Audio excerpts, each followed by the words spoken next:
Hey everyone, and welcome to Comics from the Multiverse, DC Comics podcast from Mailed Fuzz TV. I am Peter, and I am unfortunately only joined by one of two people this week, because Matt is away for the weekend. He's away at Disneyland. I think he said he was going. I don't know what that man does with his time, but Connor's here. I am. Unfortunately, I'm not in Disneyland. That sounds preferable, frankly. Might have been Disney World. I don't know. I can't keep track. They're all the same to me. I don't know what's what. Um, DC Comics, that's what we're talking about.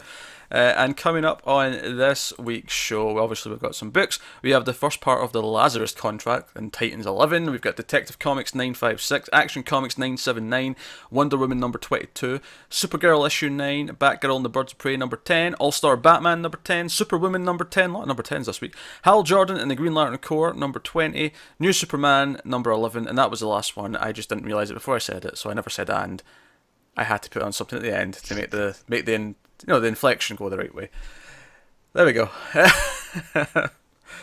Already making mistakes. I love it. I love it so much. Good start. I mean, I talk to you so much anyway, but I'll pretend. Connor, how was your week? Yeah, I think it was all right. I'm struggling to remember it, which is probably a sign that it was fairly busy. I think that was Arrow that did that to you. You drank a lot of booze for Arrow. I did. It did. It was cruel to me with the drinking game this week. Are you okay? Are you okay? Son of a bitch. Son of a bitch. Are you okay? Pretty much, yeah.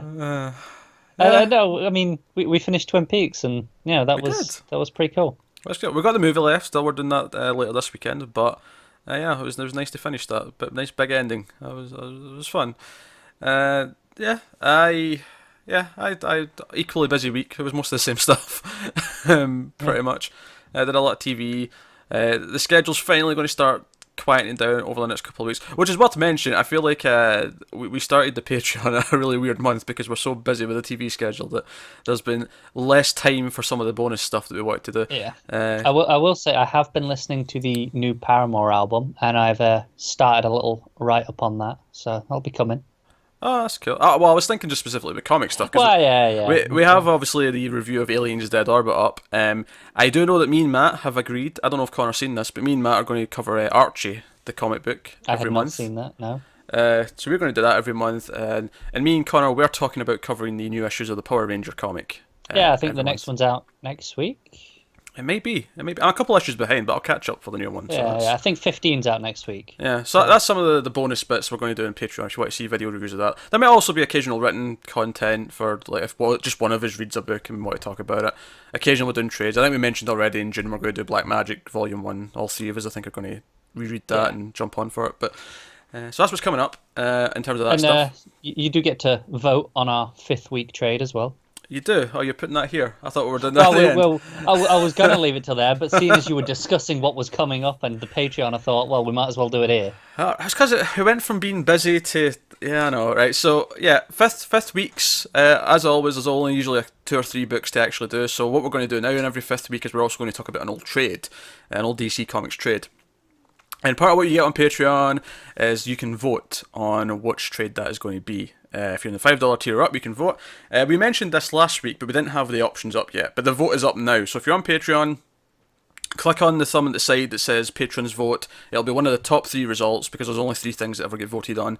And the options for this month, now, normally you'll have more time to vote and then there'll be more time to read it. We'll usually announce the book 2 weeks in advance. So even people who aren't on Patreon, if you want to read the book with us, so that you're, in the conversation when we get the episode up, we'll probably try and give you about 2 weeks of knowing what the book is, so you can go and read it if you want to. So the options this month are Teen Titans: The Judas Contract, which is relevant right now because of the Lazarus contract, famous Teen Titans story. So that's one option. Another option is Black Canary and Zatanna Bloodspell, which is a Paul Dini story. We also have Superman: Secret Identity, which is a cool Elseworlds where there's a guy named Clark Kent in the real world where there's no superheroes or superpowers. He hates his name, but then one day he just randomly gets Superman's powers, and what does he do with that? So that's a pretty cool story. And then last up, we have Legion of Superheroes Volume 1 Teenage Revolution, which is the Mark Waid Legion story, or Legion series from 2004, I believe it started. So that's the 4 options for the first vote. Yeah. I'll say the way this came about is we kind of unanimously said, right, we'll do the Teen Titans one because that's relevant, and then we all picked an option after that. I think you can guess who picked which for some of those, at least. At least one. Yes. That said, though, it's not the first thing I thought Matt was going to pick. No. There was some more obvious choices that I thought he was going to go with, but he went with that. Especially given the the events of the last couple of weeks. Yes. Yes. So if you're on Patreon, you can go and vote in that now. You can find it quite easily. But everyone else, we'll let you know on next week's episode. The voting ends the day before next episode, so it ends on Friday. Next episode of the podcast, we'll tell you what won, and that will give you 2 weeks, I think, to read it, to find it and read it if you want to. You don't have to, obviously, but you have the option of doing that. So so that's cool. So before we get to the books this week, we have a little bit of news to cover. Just a little bit. First up, we're getting a 12-issue series about Mr. Miracle from Tom King and Mitch Gerards. Yeah, sounds cool. Yeah, it's pretty cool. It's going to be 12 issues. It's going to start in August. Mr. Miracle offers a new take on the classic Jack Kirby hero, the new god turned superhero escape artist who grew up on Granny Goodness terror orphanages on Apocalypse, only to rebel against Darkseid.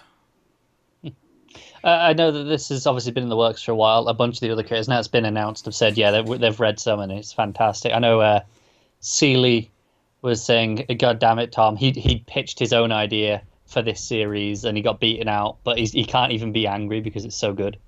Yeah, no, that's cool. It's King returning to some of the weirder characters that he likes to go to. I imagine this will be sort of the equivalent to Vision, that he did for Marvel. And not just because the characters look kind of similar. No, but in the sense of just the type of story that it is compared to, is Batman. Yeah. So that's coming, starting in August. So we're starting to hear buzz about things that are coming in August. And speaking of things, the other thing we got this week is we got this really weird Nightwing Elseworld mini announced. Now, they didn't officially call it an Elseworld, but it's quite clearly not in continuity. I mean, when I tell you what it's about, it's clearly not. So it's called Nightwing: The New Order, and it's set in the future. It's written by Kyle Higgins and art by Trevor McCarthy, and it's basically in the future where superpowers have been eliminated and outlawed. At the centre of this, Dick Grayson and his team of Crusaders have systematically hunted down and eliminated those with human abilities. So Nightwing's going around killing superheroes, is the plot of this. Yeah.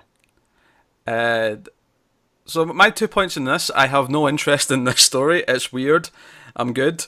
And secondly, I'm not mad at it because unlike, say, a certain story from another company about a really noble superhero becoming a Nazi, this is not in continuity, so there's no reason to. I mean, it's an Elseworld. Go do what you want, whatever. I'm going to say I'm down for it. I like Higgins quite a lot in general, and I did enjoy his Nightwing stuff. I know you weren't as keen on it. I just thought it was kind of similar to do you know how we all kind of feel about Gail Simone's Batgirl run, where we expected great things, but it was like it was fine with one or two sort of decent moments. Like, that's what that felt like to me. That's fair. I mean, I enjoyed it, but if this was in continuity, obviously I'd be annoyed and be like, "What's going on?" Yeah, but it's not. Why is Dick Grayson killing Superman? This is not right. And instead, I want to know what Higgins does to justify that. I mean, even if it's out of continuity, how does he justify Nightwing being the one to do this? And I'm intrigued to see, where he goes with it. Yeah, I mean, I'm not saying I won't read issue 1 just for the show, just to talk about it. I probably will, but I'll be honest, nothing about this is appealing to me. It's just kind of like, I don't really want this. That's not. So, yeah. But that was the news. That was the stuff that happened this week to get announced. So we're going to start working our way through the books and go through them. Now, Matt did read his books, at least most of them, and he sent in his thoughts. So there'll be some brief Matt thoughts at the end of each book. He also sent in his top 5 and his favourites of the week and all that. So his voice will be heard in spirit. Oh, he's ahead of me, I can tell you that. Yeah, I've not picked my favourite shit either. So this is the thing. We get to the end and I have to do it in the spur of the moment. It keeps it spontaneous, keeps it exciting and fresh. Yeah. Maybe. Sure.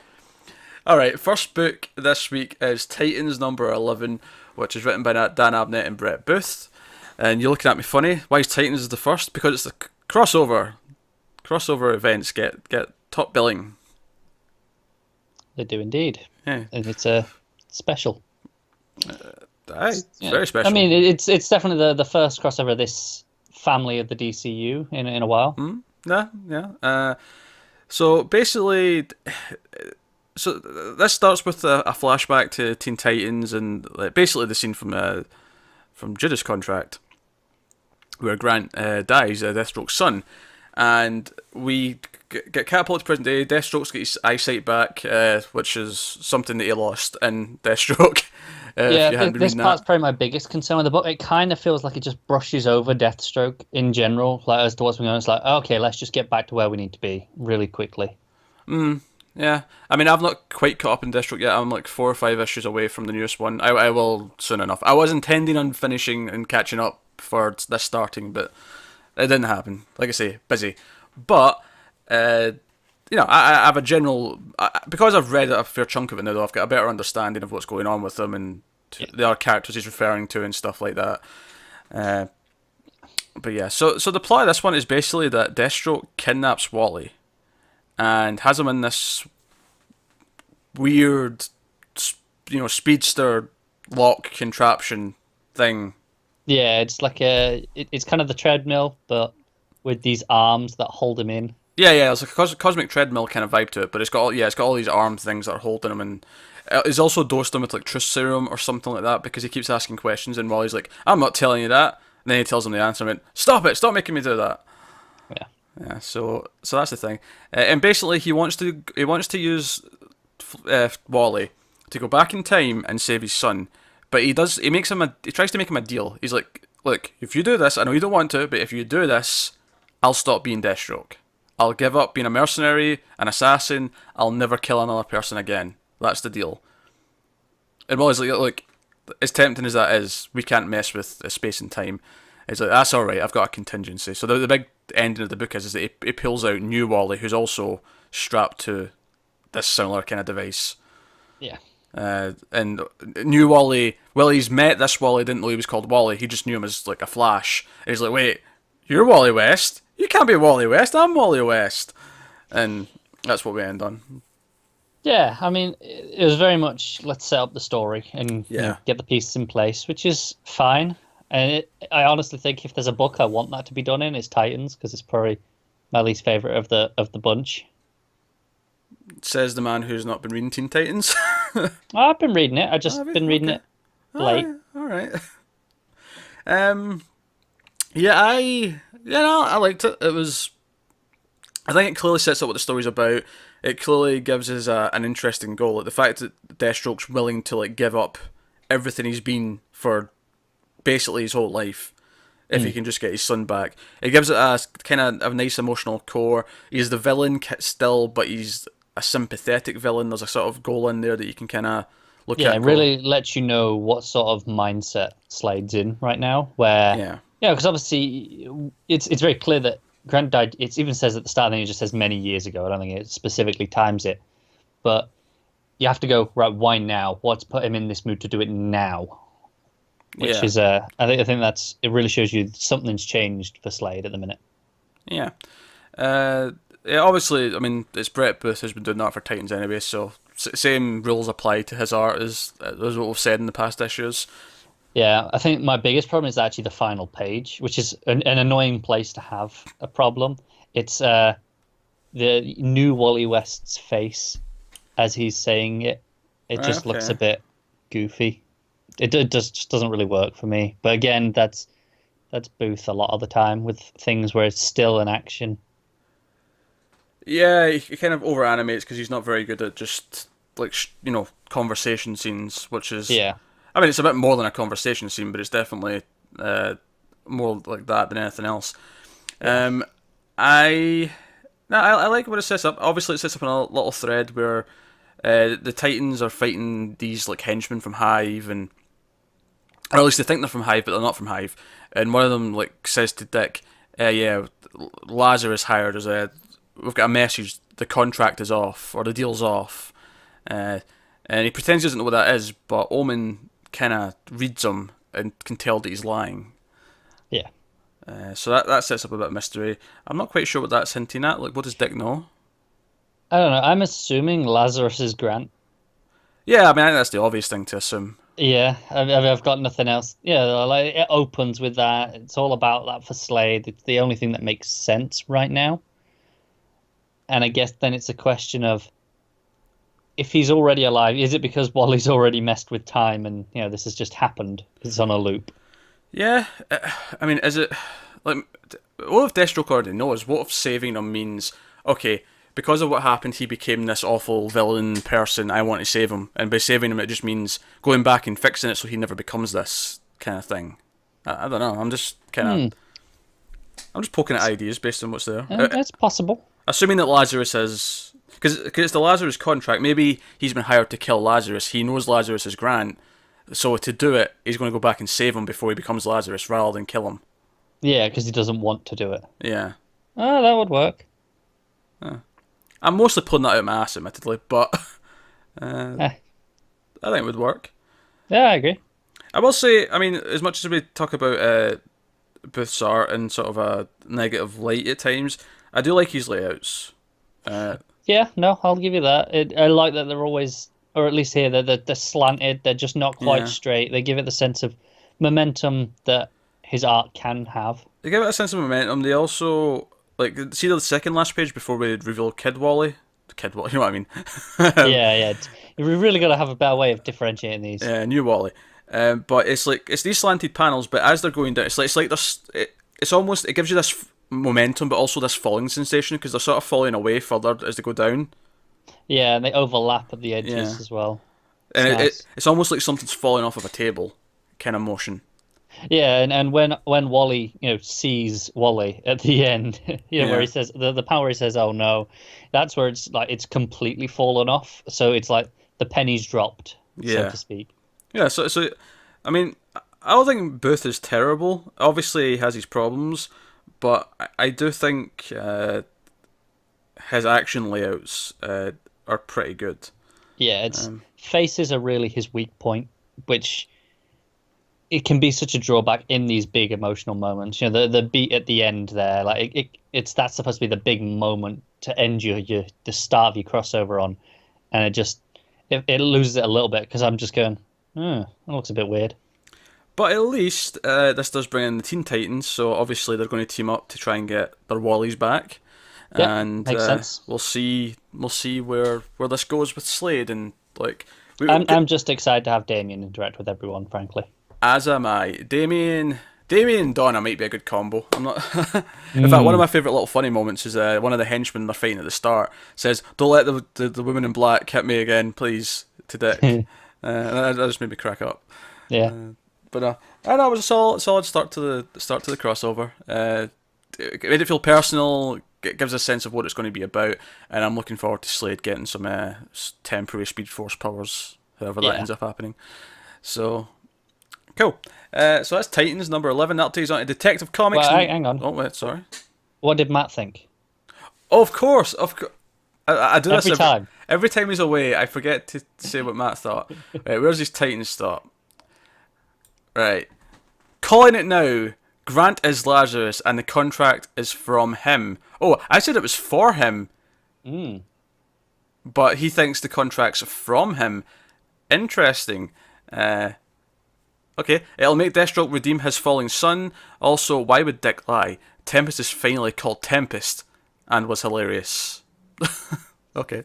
Alright, I think it's another fair guess.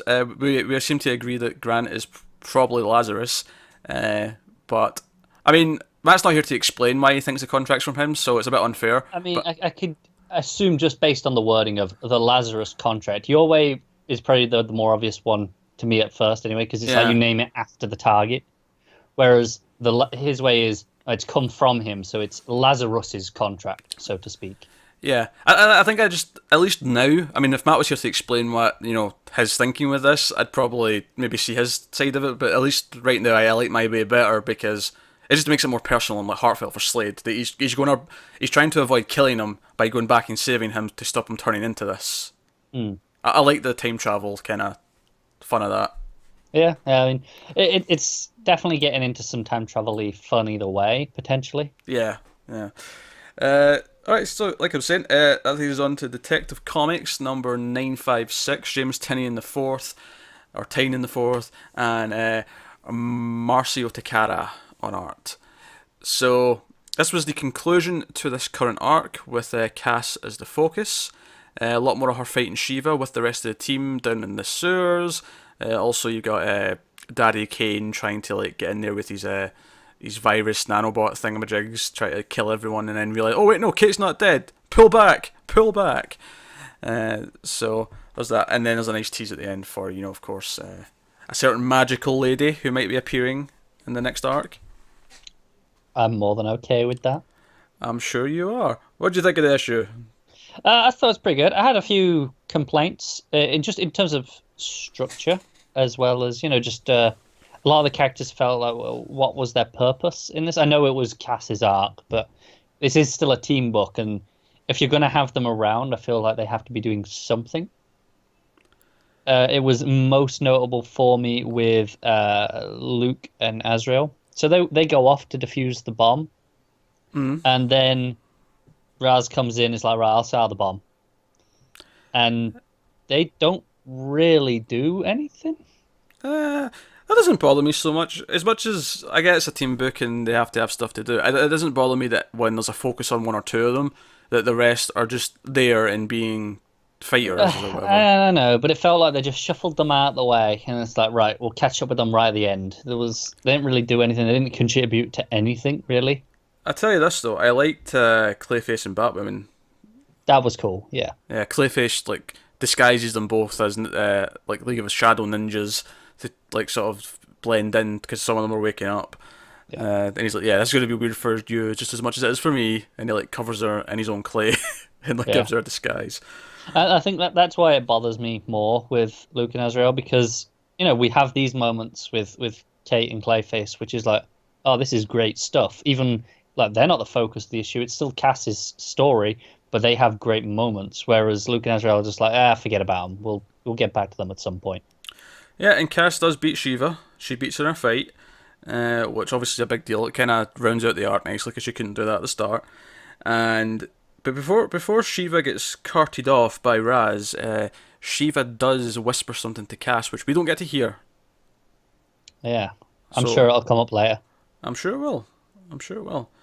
But no, I don't actually have a whole lot to say about this show, because a lot of it was the fight between Shiva and Cass, and it was pretty well done. There was a lot of good momentum. There was a lot of oranges and reds and speed lines and all that kind of stuff.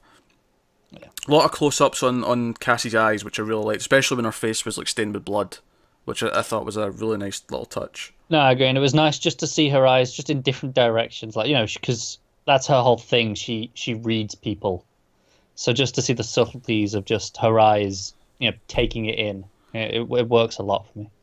Yeah, I agree, because her eyes do a lot more of it than for anyone else, because she doesn't speak that much. Yeah, exactly. So that's cool. No, and obviously we end in the tease where it's like, once upon a time I tried to use, Batman's like, once upon a time I tried to use magic, Raz used that against me, so we have to get someone who can do something with magic, is what it ends on. And we know Zatanna's coming to the team, so this is just a nice little setup for it. Yeah, I also saw the next, it says, spoiler alert, so... Yeah! Finally she's coming back. I mean, she's really only been missing for one arc, but of course that's like 3 months, so it's like, yeah. It's felt like a while, hasn't it? Yeah, let's get Spoiler back. Let's get Steph back on the game. So Steph and Zatanna. That's like, this is perfect. Yeah, so, no, it's cool. Obviously, Raz looks quite good with his sniper rifle, might I add. It's not something I'm used to seeing, is him holding a sniper rifle. That's why it was funny, because he had a sniper rifle like that in the last issue of All-Star Batman. That's when me and Matt were talking about it, and he was just showing up with rifles and stuff. And we were like, but in that he was dressed in a tux, so it was a little bit weirder. All right, okay. But it's like he just brought the sniper with him. Yeah, okay. That's cool. No, I thought it was a fine conclusion. I like that this arc as a whole. I really liked what it's done with Cass. It's probably my favourite arc of the book so far. Yeah. In a weird way, this issue is probably one of the more least interesting ones to talk about, just because it just kind of wrapped things up. She won the fight. It did exactly what I expected to do, yeah. But no, I've really enjoyed this arc. It is most lately my favourite of the three major arcs so far. There's obviously a couple of little things in between them, but I think I might agree, although the drastic art shift in the middle might detract from it overall as an arc. yeah.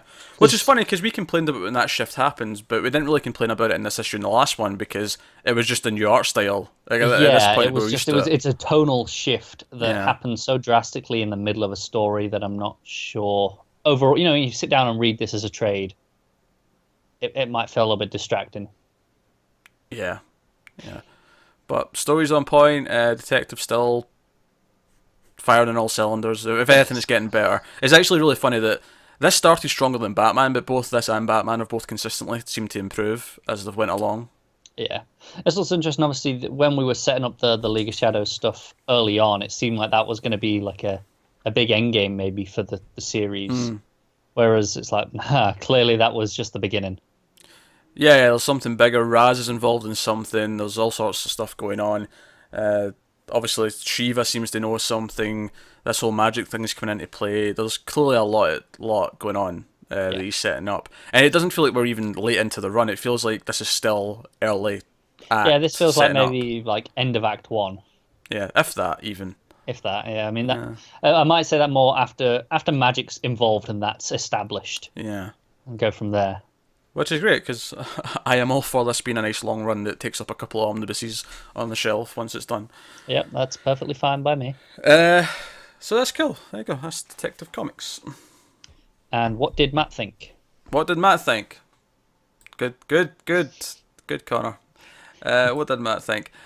Alright, Detective Raz is a slippery snake. Tynion. He's phonetically put in like how he wants me to pronounce Tynion. He's put in Tynion is writing the kind of Batman book I love, and it reminds me of Morrison's in a weird way. Cass is great, is a great character, and gets even more awesome moments in this one. Ulysses though, dude needs to be locked up. Also, in all caps, magic. Yeah.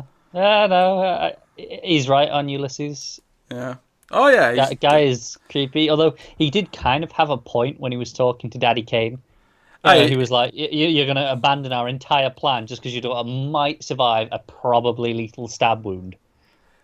Yeah. But... And from Kane's typical military attitude, he's in the right there. Yeah. But that just shows you Kane's bias and Kane doing anything for his daughter. Despite all of his weird like logics and his loyalty to his cause. Yeah, he has a line, and that line is Kate. Yeah. She is his kryptonite. One could say that, yes. Alright, I'll take us on to Action Comics 979. Dan Jurgens writing, Patrick Zircher on art. This is... Well, it's the next part of the same arc, but it also kind of feels like the last two were like the setup. It felt like it was a two-part prologue to this arc. This is technically still technically a new arc. Yeah. Because this is Revenge Part 1. Yeah.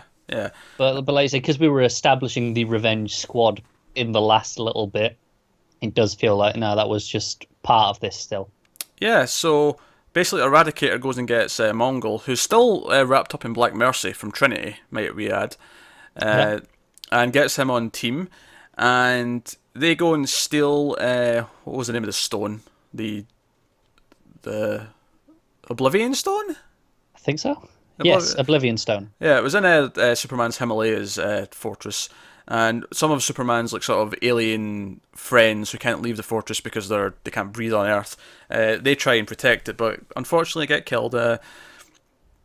Blank and Eradicator and Mongol make short work of them, and they take the stone to Henshaw. And then this is when things get really weird. Henshaw puts the two parts of the stone, he's already got the other half, he puts them together, and he becomes Cyborg Superman. Not to be confused with Zor-El's Cyborg Superman, who looks almost identical to him. He is the classic Cyborg Superman, and he knows he used to be this. He's like, I want to make myself what I was. I want to be like who I was. Yeah, obviously we established in the last couple of issues that Death of Superman did happen, and Cyborg Superman at least was there. But it wasn't Zor-El. No, because we questioned that in the issue, didn't we? We were like, oh, okay. It was But him. no, this sets up. It was him. So we have two we've got cyborg two. Superman. Oh man, they need to do a team up. One of them needs to get a slightly different costume just so I can tell them apart, because they do look identical. They do, yes. And he makes Mongol like kneel down and kiss his wrist, because Mongol's like, you should bow before me, human, and kiss my feet or whatever, and then Henshaw becomes Cyborg Superman and makes him do it. So we have a full revenge squad of Cyborg Superman, Mongol, Blank, Metallo, and is that it? Eradicator, yeah, that was the one I was missing. So we have all them. Meanwhile, Clark and Lois are buying an apartment in the city, which obviously I feel like that'll spin out of the end of the current Superman arc when we find out why they need to leave. Yeah, pretty much. I mean, they do give enough reasons why they need to leave here anyway. Like, it's not that they need to leave; it's just that they want to come back to the city. But I'm pretty sure in Superman they're going to have a definitive, we need to leave this town at least, even if we don't go to the city. Like, we have to leave Hamilton. Yeah, probably. Given the last issue of Superman, I feel like it has to. Yeah, that just makes a lot of sense. So they're looking at the apartment and they're like talking about, oh, I can have access to the roof so I can fly off without being seen. John will have his own room, blah blah blah blah, all your normal things. And then Superman gets like a call from the fortress basically in the Himalayas, and he flies off. Actually, one of my favorite bits of art in the book is when he's flying to the Himalayas. There's a cool classic running down the alleyway, opening the shirt up, which I really like, obviously, because it's just classic Superman. After he's been bickering with Lois about running off and stuff in the house, but he flies off, and I love there's a page where it's like it's four kind of almost cinema shaped panels of him flying, and each one's over a completely different location. The first one's over the sea, second one's over a desert, and then the third one's over like snowy mountains, and I just like that. Yeah, I agree. The globe-spanning kind of simplicity of it. It's really cool. I love the page in between those two as well, you know, where it's the head-on shot of him flying up in the air, just leaving Metropolis. Yeah, with the city behind him, Yeah, so that's just fantastic for this stuff. Yeah, it's really, really good. And it was funny, because see, before you got to the fortress at the Himalayas and it's all trashed, I was like, yeah, why didn't you like come get the stone and your friends and stuff? And then, it reminded me once he got here that he didn't know about this. This all happened without him knowing. And Kalex told him it was fine, but it was forced by Blank. So it made more sense once he got back. But for a split second, I was like, wait, why did he leave all these people here anyway? This is weird. But no, that makes sense. That's fair. Yeah. Meanwhile, all the villains are hanging out in Batman's moon base. Bruce is going to be pissed when he finds out about that. I love that this moon base is such a thing now. I know, that's great. Like, it's just so well established, and it's every time we've seen it, it's been in the Superman books. And not even that, we have this ongoing thing where Lois has like a bat glove that can do like Iron Man-esque blasts and shit. Yeah, it's great. Really cool. She just has it like in the bedside cabinet, just waiting to be used when the occasion calls for it. Dear. By the way, speaking of him becoming Cyborg Superman, I do like the panels of it happening. It's like you can see the skin, like his mouth, the side of his mouth is kind of opening up to reveal the metal. Yeah, and he kind of scratches the skin away, doesn't he? Yeah. Then he rips his own chest skin off to reveal the S, which pretty out there, but cool. It is cool. Yeah. Him and Mongol have a bit of a tussle, and that's kind of it. And we end with the big moment of basically saying, all right, there's one last teammate we need for this revenge squad. Just one perfect last specimen to complete the Superman villain Justice League, essentially. Zod. I'm down for this. Yeah, and I assume he's still with Suicide Squad, or he's locked up with the Suicide Squad, because I believe he's with Suicide Squad, yeah. Because it says next assault on the Suicide Squad, so they're going to get Zod next issue. I feel like he's leading the squad at the minute, because all that stuff went on with Waller. Yeah, I do recall. Yeah, I've not been reading it, but I've hear things here and there, and I think he's leading. Yeah. So should be interesting. So so obviously this was more villain focused. It set up the new team, set up Hank Henshaw as this powerful cyborg Superman. Meanwhile, we got the Clark and Lois buying an apartment, and also Clark finds out there is a threat. There is something going on that needs his attention. That's dangerous. I definitely enjoyed this more than the last issue because it felt like, oh, this is a story now. We've got Yeah. something to tell. Oh yeah, Whereas the last issue was, a bit of a mess in that sense. I did as well. I mean, I really liked the first issue, that two-parter. I liked the first one because of the emotion in it. The second one was a bit more of a murky, or like there's not as much of a story other than building up the team a little bit, and the actual flashbacks we got to like, his life felt like they murkied the timeline a bit more than the first one did. Whereas here, this is just clearly the start of this story, and so far it's fun stuff. So yeah, it's looking like it could be a pretty fun story. Yeah, I'm liking this whole idea of like, all of his biggest villains all coming together. I mean, Blank is kind of, I guess, the weird one out, because all the other ones I think of as classic Superman villains, whereas Blank feels like a more recent. I mean, I'm sure he's been around for like decades as an obscure character, but like in terms of thinking of a Superman villain, he's a recent one for me. Yeah, but I guess that makes sense. You got to have one there that's the new one, and maybe some cannon fodder for Zod. Yeah. So what did Matt think of Action? I wonder. So what is cool is that Jurgens has used the threads from Lois and Clark mini to build a Quagmire.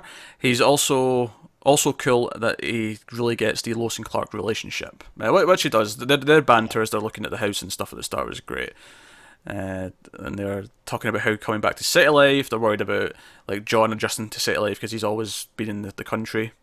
Yeah, and you get the idea that they're different backgrounds, her being the military brat, having moved all over, and him being like, nah, I like the one place. Yeah. All on the fact that my original home was 39 million light years away. But other than that, like, yeah. Yeah, it doesn't count, I don't remember it.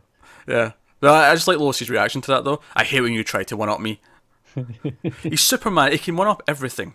That is true.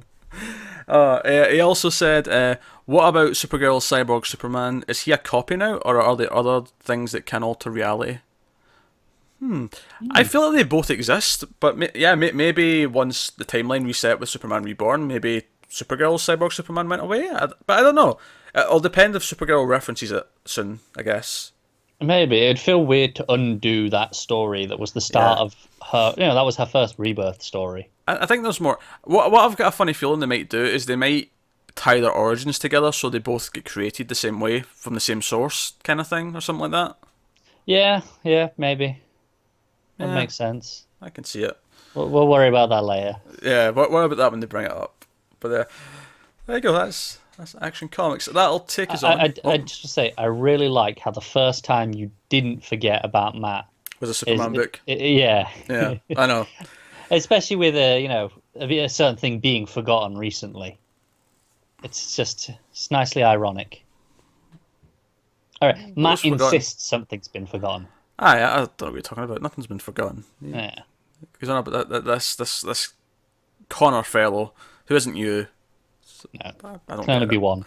I don't get it. Anyway, that'll take us on to Wonder Woman number 22. Greg Rucka and Bilquis Evely on art. This is obviously Godwatch. This is these. It is not Bilquis Evely on art. Is it not? That's what Comixology told me. But well, Comixology is absolutely wrong. Now that you've said that, I was thinking it looked weird for Bilquis Evely. Now that you're bringing it up, who was it?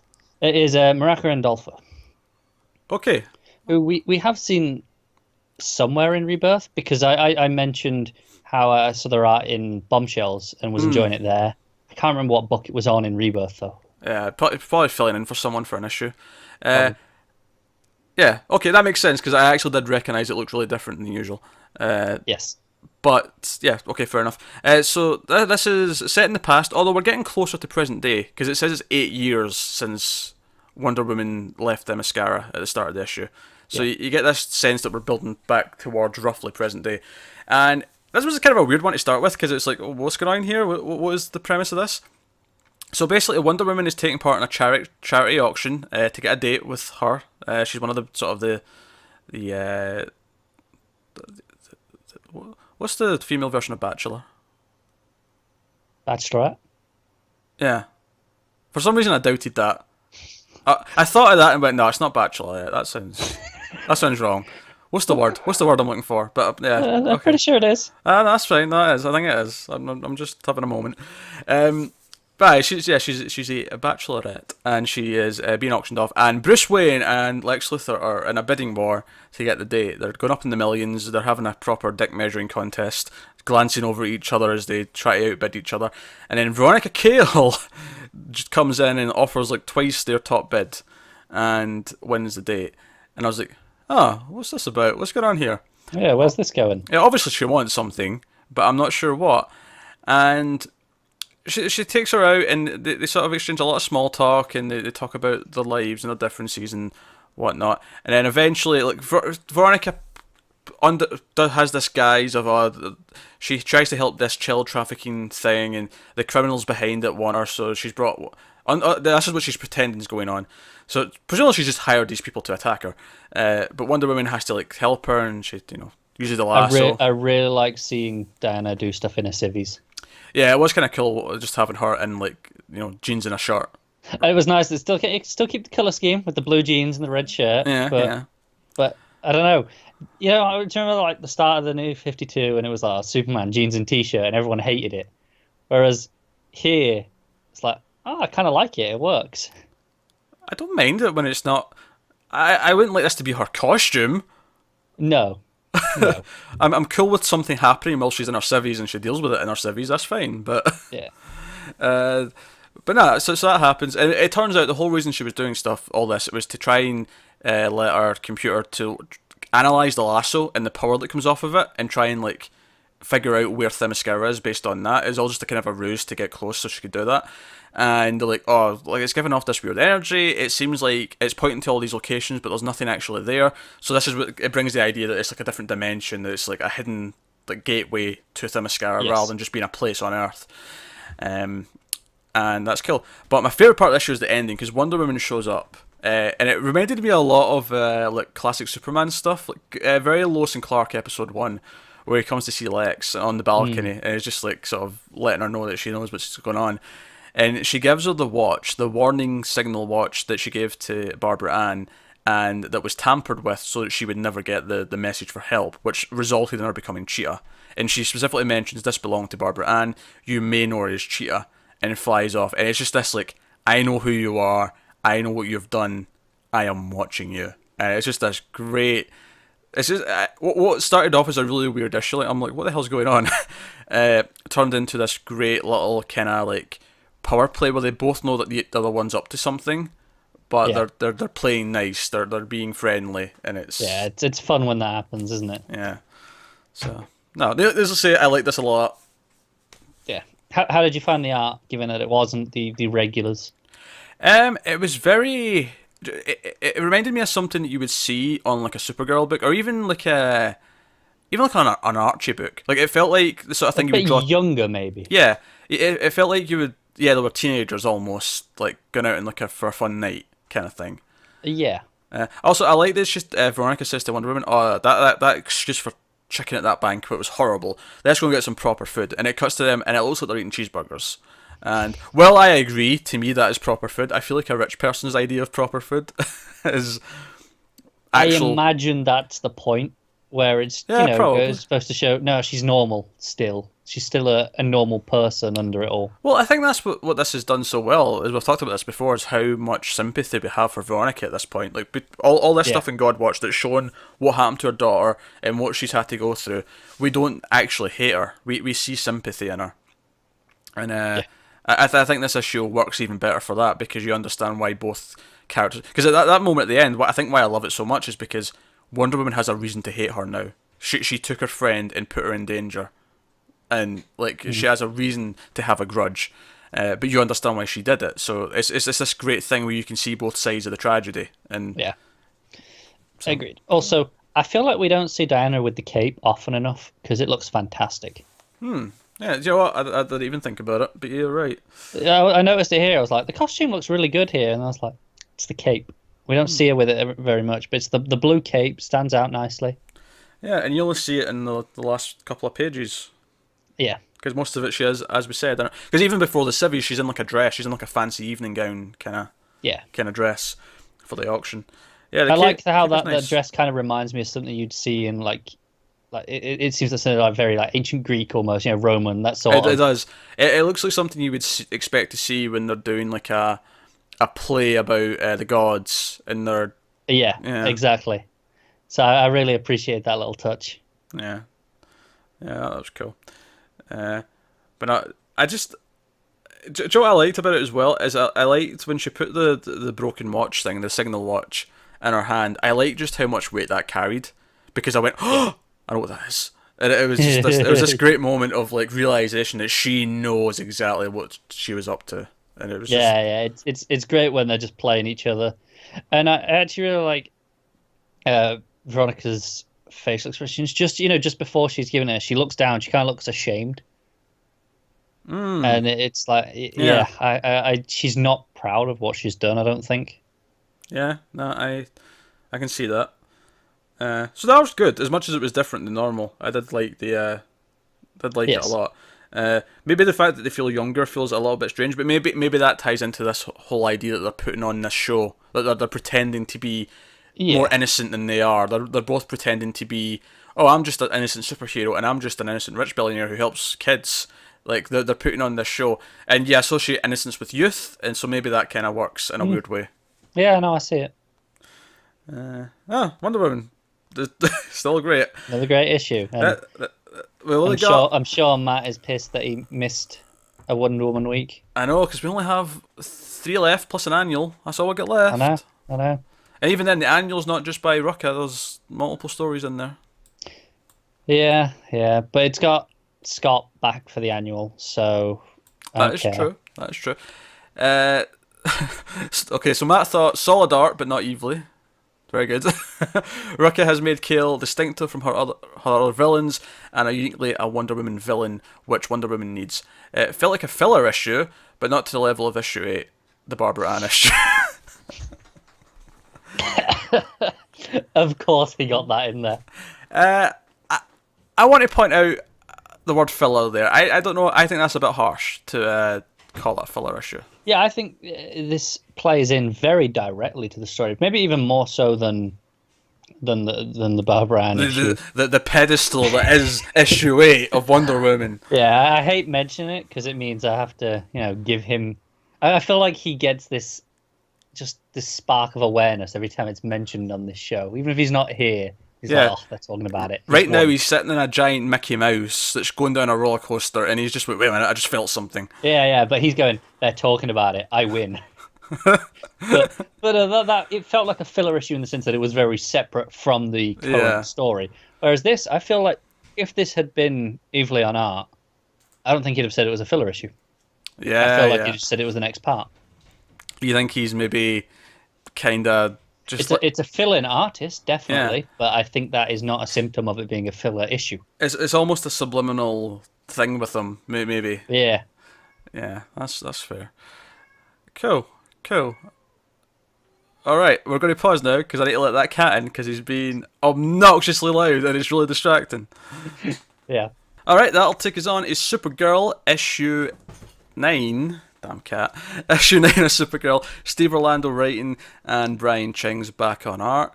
Yeah, I love this issue. I'll put that out there right away.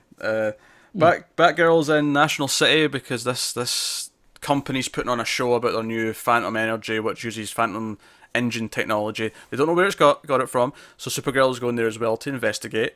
As is Ben from the Catco, and of course, villain shows up, causes chaos, and it ends up sucking in Ben. Batgirl jumps in to save her, then Supergirl goes in to save both of them, and they're trapped in the Phantom Zone. Yeah, pretty much. That sums it up nicely. That's the issue. I will say I don't think I loved it as much as you did. I enjoyed it, and I'm looking forward to seeing what it does with the arc now they're in the Phantom Zone. But I didn't love it inherently on itself. I was really into it because one of my favourite things is early on in the issue, we'll start on the way. Babs is just being Babs. Like she's there as because she's got her tech company and all that. She's just there as that. And Supergirl shows up when Ben is hanging around, and Supergirl knows it's Batgirl, but she just kind of she makes these little digs at her, these little comments where she's like, no, she knows because Babs makes a joke about needing a super signal, and Supergirl says, I'm not used to seeing people from Gotham without masks, and just little bits like that. They were just having some fun with it. I'm not sure if Babs knows that Supergirl's Kara, but I guess it doesn't really matter because she doesn't really speak to Kara. No, I mean, I'm sure if she doesn't, she'll figure it out pretty quick. Yeah, well, she's smart. I mean, she's Batgirl exactly. after all. Yeah. It was great having Ching back. Everything looked great, I thought. 'Cause, I mean, I was a fan of his art on this book anyway. Yes, absolutely. With the addition of Batgirl now, who also looks great with his style. Tell you what, that very first panel is fantastic. Of Batgirl swinging in. Yeah. That and the one where she's in the silhouette before in the through the window. Yeah. I see. Yeah, that's really nice. No, it's really good stuff. And obviously stuff goes down. It's Magog. Is that how you pronounce his name? I believe so. Yeah. It's one of these things with comic books, though. If they've never been in a movie or a TV show, I've never actually heard someone say the name. So I just assume I'm saying it right. Well, yeah, it's Magog or Magog. Yeah. So I'd go with Magog. Magog sounds better. But he shows up. He's setting up the Fatal Five. He's talking about... basically, he thinks that Supergirl is going to go on to do a lot of bad shit. And pretty much basically ruin all of the future plans. So they're here to stop her from ever becoming, because he says, your legend's just beginning, it's going to grow to immeasurable heights, so I'm going to kill you while it's small. Was basically his thing. What I like is that once everything goes down, Batgirl obviously suits up and starts saving people, even though she's just as susceptible to be sucked into the Phantom Zone, but she basically starts grappling people around trees so they don't get sucked in. It's pretty cool. Yeah, it's pretty simple. Until one of the trees fails her. Yeah, the tree snaps, and that's what sends her in. But what I liked about that, though, is that it was Supergirl's fighting the big, super villain monster guy, and Batgirl's doing all the rescuing people. It gave them both like a solid thing to do that they could both be good at, which I like. So Supergirl makes the choice. Director Chase isn't very happy about it, admittedly, but she jumps in after them. And what I like as well about the art is once they do go into the Phantom Zone, just completely shifts, doesn't it? All the color palette mostly. The color palette, but even the layout, because before the Phantom Zone, it's all pretty. And I don't mean this in a bad way, but it's pretty standard sort of boxes and stuff like that, and pretty straightforward. The odd slant here or there, but it's mostly straight lines. Yeah, but then you go into the Phantom Zone, and it gives you this double-page spread of this disorientating. It was kind of like what we talked about in Titans almost, with the slanting panels, and then it sort of lands flat. But this one, it starts vertical and then slants until this. This one works better for me as well, though, because it feels fractured, where it's like they're completely just disoriented where they are. It's like everything's just broken apart, and it's like, okay, we're gonna put things back together and figure out where we are. Yeah, you get a sense of they're really confused, and then by the time you get to the bottom of the page, it's like, okay, it's not that they completely understand what's going on, but they at least acknowledge that they can see the world around them, and it's not just disorientated anymore. They've got the footing. Yeah. And they basically explain it's the Phantom Zone, and then the end of the issue is just sort of the tease of who the villain is in here, and stuff. And what was it? Lord Zadu. Yeah, the Phantom King. Yeah, the Phantom King, who's got his servant. He's apparently got henchmen in there. Because keep in mind, everyone in here is a criminal, more or less. But he's got henchmen who are basically allowing themselves to be killed because their power will power his suit. Like his power suit is made out of the souls of the people who are sacrificing themselves for him, which is pretty badass. I was gonna say that is pretty badass. I will say this: I like how he looks. He's got a pretty cool spiky kind of shoulder thing going on. And I really like how we don't get a proper look at him. It's all just darkness and a little bits of light, get a glimpse of the colour scheme, but not a proper look at him yet. You never get his face yet. It's always silhouette. Even the last page where there is some light, which I actually really like because his hands are lighting up, so it lights up his chest, but it doesn't light up his face. It's too far away. Yeah, it works, doesn't it? Yeah. It's really good. But because he knows Supergirl's there, he's like, oh, finally someone powerful enough whose power I can use to get out of here because she's charged with the Yellow Sun, is basically his plan. I was looking forward to this arc just because I thought, Supergirl and Batgirl trapped in the Phantom Zone. Sounds like fun. And so far, this obviously was mostly the setup and introducing the villain and introducing what's going on, but so far I'm down. Like, I was really into it. Yeah, it was pretty good. I haven't got any real complaints about the issue. It was just a case of, I'm just waiting for it to get going still.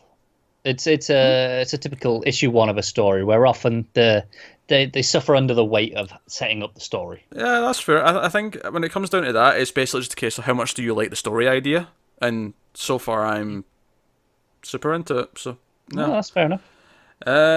Loving Supergirl. Great. What did Matt think, I wonder? Yeah, did Matt love Supergirl? That's the real question. Did he love Supergirl? He probably did. He's a scoundrel. Where is he? Good to have Chang back in art. His Babs is fantastic. It's almost like we have a hive mind here. He's echoing things that we were saying. Loves Babs and Supergirl's banter before the Phantom Zone. That's something we also said. Also, we better get Mon-El soon. But wait, we need the Legion then. Well, given we're setting up Fatal 5, who, as I understand it, are a Legion villain team, right? Yeah. I guess we're building to it.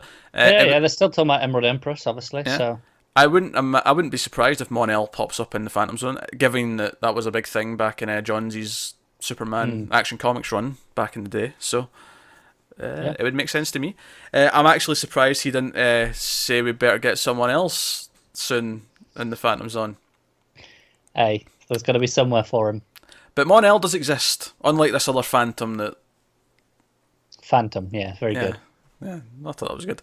This other Phantom that Matt keeps going on about. I just want to say, I actually like the idea of the Phantom King quite a lot, in the sense that this is the Phantom Zone. We know the worst of the worst are kind of in there, but he's got these people who are subjugated to him willingly. It's almost like just like an actual prison where you have cliques and you have like the guy who runs the prison. He's the big dog. Yeah, exactly. It makes him look powerful because it's like, right, if you're powerful in here, then you must be reasonably worth considering. Yeah, he must be a badass.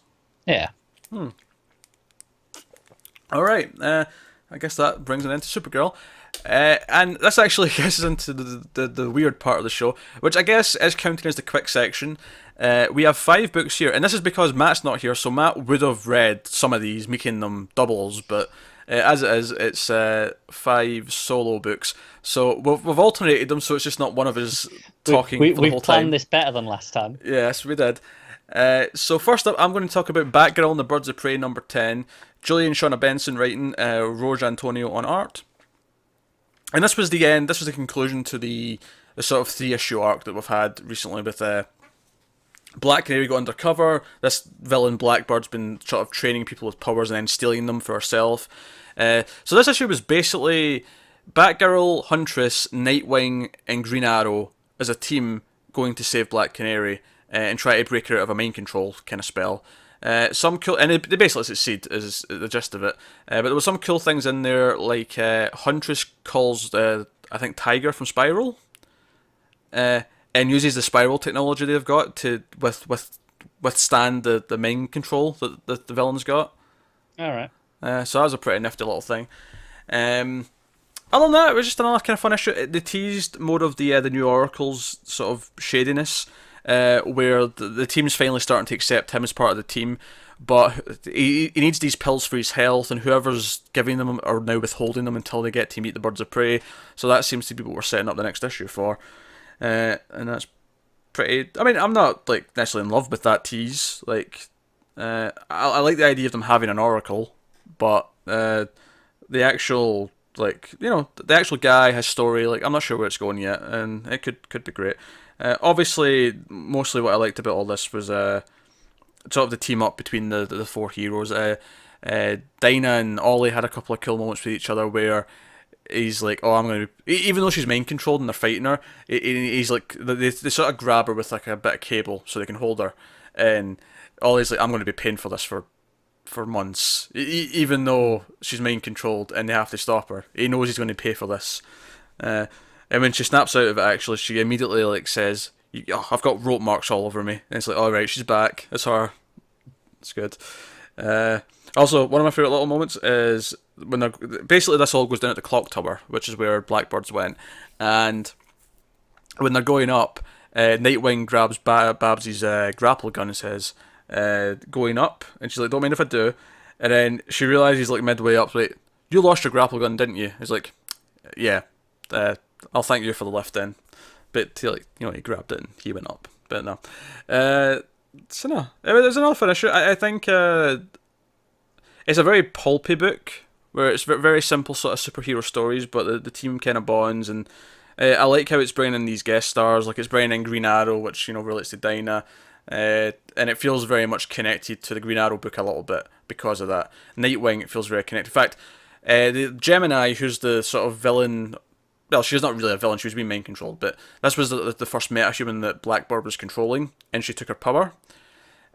She has all these regrets about what she's done, and Nightwing actually ends with him taking her back to Bloodhaven to join in the group of supporters, for the ex-villains. Yeah.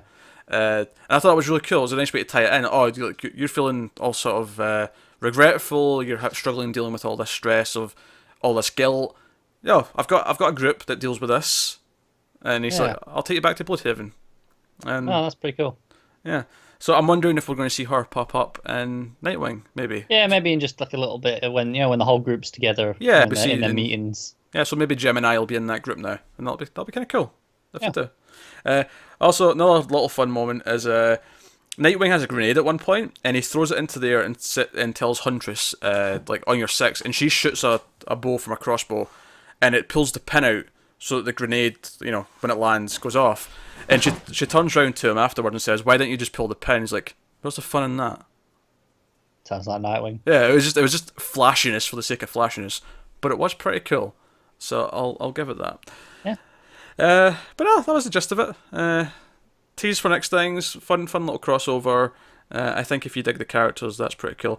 They put Blackbird in Arkham Asylum, and she's like in solitude, away from everyone else. She's not allowed to go anywhere near any metahumans because she might gain more powers as you do. But that was pretty much it. So there you go. That's Batgirl and the Birds of Prey number 10. It was a fun issue. Art, I didn't really mention because it's the same artist as it's been for pretty much the whole series. So it's still exactly what you expect, for better or worse. Yeah. So there you go. That will take us on to All-Star Batman number 10, written by Scott Snyder and art by Rafael Albuquerque. And I'll admit, Albuquerque almost pulled me back in, but I resisted. Connor. Okay, so it's set in like 2 time periods. We have a before and now. And the before is quite a bit before. It's set in London. And that stuff is police chasing this thief across rooftops. And, there's this symbol that keeps popping up. It looks like maybe it's to do with the base or what he's stealing. I'm not entirely sure. It's not quite clear yet. A base? Yeah, for when thieves mark their bases and stuff. So, the oh, other right. people know. All right. I was just thinking like a bass drum or bass guitar. Like, I was going to... I was like, what do you mean a bass? We're talking about superheroes. I know, but like I had nothing to go on. No, that's Continue. fine. That's fine. But this is actually an Alfred story. Obviously, it's called The First Ally. And yeah, this is narrated by Alfred. It's from his point of view. It's interesting. And I actually, it properly gets inside his head. And I quite enjoyed that. Like he talks about how he raised Bruce. He calls Bruce his son in this narration, which is, it's a nice touch. And but in the present day, they're chasing Hush. Hush is in a helicopter. He's stolen something, and Alfred is driving the Batmobile, and Bruce in the back seat, waiting to catapult up, basically. And they go to there's like a football stadium, I think it is, and there's a big game on. And Hush, he flies over the top, and they're like, well, we can't. If we go around, we'll lose him. And they go, right, we'll just go in the stadium then. And it's as they're singing the national anthem, I think it was, and he just... Actually, I think it might be baseball. I don't know. But either way, I'm just... It's a stadium full of people. I'm just looking now. Sporting stadium, yes. Yeah. But he comes out through the tunnel that the players come out in the Batmobile, and then launches up into the air to grab onto the helicopter from just out on the stadium. It's a cool moment. But they've got Hush, and I think that's the first time we've seen him in Rebirth. I think so. As soon as you had said Hush, I was like, Hush? Let's see how many ages. He doesn't really have that big a part. He's just kind of, he's done something. And he's just a generic villain from a chase so the story can play out that it's telling. Pretty much. But it's nice to have Hush around again, I guess. I haven't seen him in a while. Actually, when was the last time? And, not to harp on your mistake there, but Football and baseball have completely different looking fields. But you don't really see much of the field. It's just because it's all from inside the Batmobile, and then Okay. and then you look at the crowd from with the helicopter, and then you come out the tunnel, and then he goes up. You don't really see much of it. It's only as I'm looking closely I see, okay, I guess it's like I'm looking. There's one panel that goes, oh, I guess that's a baseball field. All right, I'll take your word for it. Take your word for it. But The yeah, action sounds fun, admittedly. I'm assuming Albuquerque is he kills glorious. it. Yeah. Yeah. It's the colors are fantastic. It's a lot of these really muted colors. There's a lot of oranges and reds as Batman's like getting angry, and when the tension's building up and he's like, right, shouting, I want to go to the helicopter. But then it cuts to they've got Hush and they've got him, tied down in a hospital bed, and they start threatening him basically for information. And Hush is like, yeah, what are you gonna do? It's a scalpel. Like I haven't done that before. So they basically go, yeah, but Alfred here, he's pretty good at this stuff. So he's going to make you again as a threat because the idea that he hates being himself. So he's going to, because at the minute he's Bruce Wayne again. I don't know what he was last time we saw him. Again, it's been a long time. Yeah, it's been a long time. Did we see him in the New 52 at all? I don't know. If we did, it wasn't a notable story because I don't remember it. I don't remember it either. But this issue was pretty dense because that chase was just the first, half, just under. I remember the last time I really remember him was in during all the Batman Reborn stuff with Batman and Robin and all that was going on. The Streets of Gotham book, which was quite good. That was Dini, right? Yeah, it was. That had a fair bit of Hush in it, and the build up to that had Hush in it as well, and a small detective story. It was Arkham Reborn, I think there was a little arc as well just before that series kicked off that had him in it. But because he was basically pretending to be Bruce Wayne while there was no Bruce Wayne to keep public appearance up, and there was stuff going on there, but which was obviously just after Heart of Hush as well, which was also that was all around the same time period, though, right? Yeah, they all sort of followed on from one another. Yeah. Some pretty good stuff in that time, actually. There was a lot of good Bat books. Yeah. Yeah. Anyway, so they're interrogating Hush and they're threatening him, and Alfred is talking about how Bruce, he won't cross these lines, even though he says this is the threat. But if he asked him to, Alfred, he would do it for Bruce. And it's really just getting into their head and showing their relationship. But then we cut back to this thief again. He's still running, and it's kind of a bit unclear what's going on here. It's proper old timey London. The big red buses and the police with the tall hats. So I'm assuming it's Alfred as a thief in his old days. Pretty much. Right. Pretty much. And I think that's new, I guess. I mean, you know what Snyder's like, changes these things and throws them in origins and stuff. I don't think Alfred was ever a thief. I've always thought of him as being in the army. I recall that. Army and actor. Yeah. Actor as well. And they talk about this, actually, because Alfred says how good Bruce is at theatricality, and he's like, oh, I hope he got that from me. There's some nice little things in there that really are that. But Bruce goes off to this big base where people sell all these stolen goods because Hush, as Bruce, bid on this thing, but Gotham villains aren't allowed in this place because they'll bring the bat. So that's why he did it as Bruce. But then when Bruce goes in now, he's like, they think it's Hush. So they start shooting at him, and he uses this painting, which is built off a part of a ship. It's all ties into this pirate theme that's going on here, and it's part of this pirate ship. So it's reinforced with metal that was for cannonballs, so bullets are no problem. But then he runs out, and we find this symbol, and it's of course the symbol that we saw at the start with Alfred as the thief. And Alfred's like, no, this has nothing to do with Bruce. This one's me. But so I'm actually kind of intrigued. All right. We also should mention that he actually announced this week that issue 15 will be Snyder's last issue. It's not 15. It's not 15? A certain site has been misreporting that. Oh, right, okay. He did announce he was leaving it, though.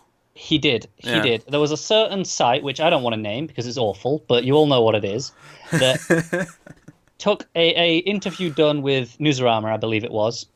I think it was Newsarama. I think it was Newsarama, and they took it and basically in the interview, he said, "Right, I've got this arc planned, and then after that, I've got the story with Murphy, and that will be the last story on this book that I do." Right. So we're probably going up to about 20 then. Apparently, it's maybe 25 because it's quite a long story. Apparently. All right. Okay.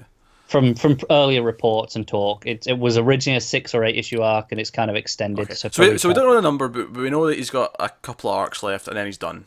Yeah, we've got this arc, and then we've got the Murphy arc, and that's it. Right. Cool. Yeah. Which honestly pleases me. I think he needs to get away from Batman. I think he needs to focus on some other stuff. Because I like Snyder when he's doing a lot of stuff. I've really fallen away from his Batman stuff recently. Yeah, no, that's fair. I really enjoyed this issue, this story. I think I'm going to enjoy it. I mean, I can see why some people would be a bit upset with the Alfred stuff, and maybe it's like, oh, it's changing for the sake of it. But the actual narration about their relationship, I really enjoyed a lot, and that's the sort of thing that I enjoy. And obviously, this series does not have the best history with Alfred, given the very first issue. Mm-hmm. Yeah. But this is maybe going a long way to redeem that for me, and put it in the right frame of mind. I didn't read the backup though, but it's it's not Duke anymore. Is it not? Okay. No, he did say in that interview where Duke's popping up though. I can't remember where it was, but he's like, oh, that stuff is going to be carrying on somewhere. Maybe it was in Dark Knights or it was somewhere else, but he mentioned it. If you want to go and look at the interview, you can find it, I'm sure. Cool. Matt did not read All-Star Batman, so no thoughts from him on this. He also didn't read Birds of Prey, but he hadn't readed that for a while, so... No, but seriously, the Albuquerque arc is fantastic. Oh, I have no doubt. It's worth reading just for that. I have no doubt. I don't know if it is. Honestly, great art is great art, and that's fantastic, but if the writing annoys me, I can't get through it. I can for Albuquerque. I just can't do it. If the writing's actively annoying me and feeling like it's a chore to read, which, to be honest, All-Star Batman was for me for most of the issues, I can't do it. It doesn't matter who the artist is. It could be Alex Ross, and I still wouldn't. And Alex Ross Alex Ross isn't one of the ones I'd do it for. Alex Ross is something special. Especially go on. Especially because he really does interiors. So when he's doing like an interior in a book, it feels like a special event because it's like. I get that.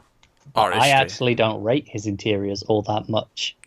I think he is phenomenal when you look at every panel individually, but I don't think his panels flow all that well as a storytelling. They have a different feel to most interior artists. I will grant that, but I think they have their own special attributes. I think there's a majesty to them that's different. That's fair. His Justice story that he did with Jim Krueger, I think was the writer, I thought was fantastic. It was just a story that brought in every single DC character, just about ever. That's the thing. He is phenomenal artist. There is no getting around that. I think he's a better artist than he is a storyteller in the sense of just panel to panel. I'm not sure it flows as a story quite as much as I'd want. No, I'm all for more interior Alex Ross art. But anyway, let's move on to Superwoman issue 10. Kay Perkins writing and Steven Segovia on art. I'm actually going to go to Matt's comments on this first. Because you want to argue with them. Well, I don't want to argue with him, but I can spin out of it. Superwoman, he said he loved the cover, but he's out. It's really taken a dive. And that last part, I really want to take umbrage with, because I actually really like this issue. I think this is probably maybe outside of the first one, because it had those really cool twists, might be the best issue of the series. And honestly, this new writer's really put my interest back into the book. So basically, and what I liked about this issue, it did really well. It took Lana's sort of anxiety and her own self-doubt and kind of used it in a really smart way, because basically they've still got their the suit that they made for her, that Natasha made for her, during the first arc. Was it the beehive suit? What was it called? Let me let me get the name of the suit. I can't I don't remember. know. There was a lot of names and words in that first arc. There was, There's yeah, too many to remember. there was, which is why I'm not going to blame anyone for not remembering it. But yeah, so yes, insect queen armor. That's what it was called, right?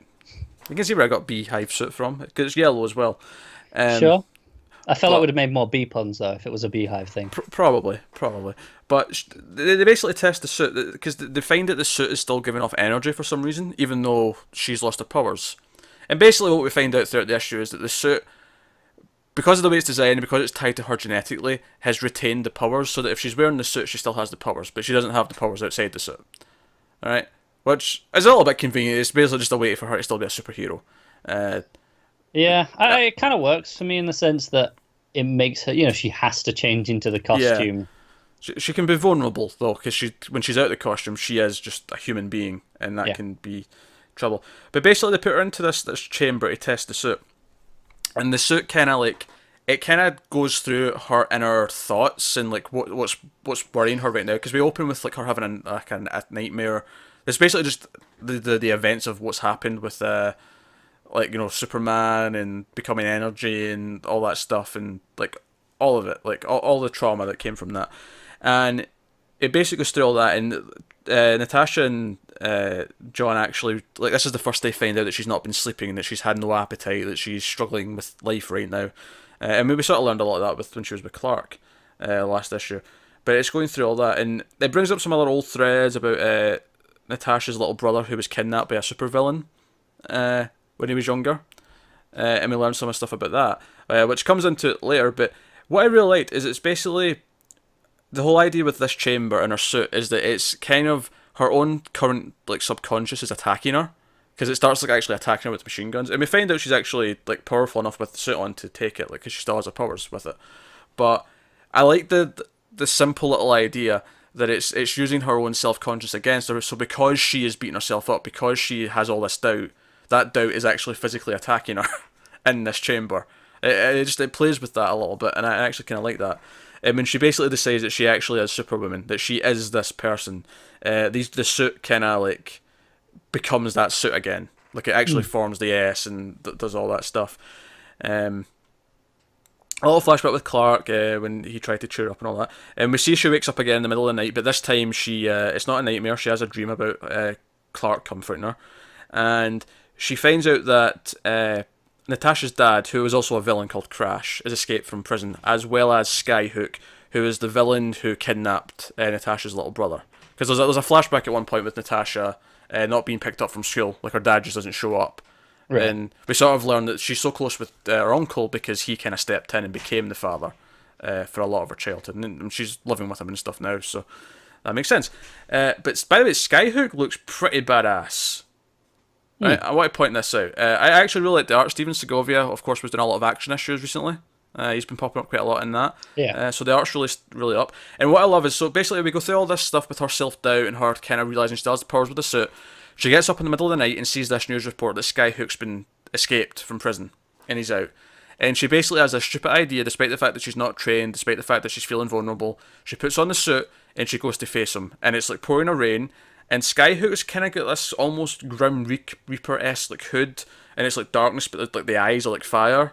It looks really badass. Like, it's a really cool look. And she goes out to fight him in the rain, and it's a really cool visual. And it's literally just the last 2 pages, but it's basically just her like narration. She gets grabbed by the neck, and in the last page, she basically ends with saying, "I am human," and kind of like how Clark, like, his humanity makes him who he is. She realizes that her humanity is what will make her Superwoman. It's not the powers. And she sort of ends with saying, "I'm Superwoman," and it's time to fight. And that's kind of the sort of the uplifting ending. She's sort of realised that she is this person. And kind of surprised Matt didn't dig this, frankly. Yeah, it is kind of weird. I'm not sure why he wasn't into it, but I was. Well, when you say all that stuff there, that's like exactly why Matt loves Superman so much. Yeah. So. And she's even learning the lessons from Superman about how to be this, and so I don't get why he didn't quite like it, but if he's out, whatever. But that last part that he said, "This is taking a massive dive," I take umbrage with that, because I think it's the exact opposite. I think it's getting better. Obviously, we had a lot of problems with the first arc, but obviously the writers changed, the artist has changed, and I really like this issue, actually. I like what it did with her. I like that it's building her.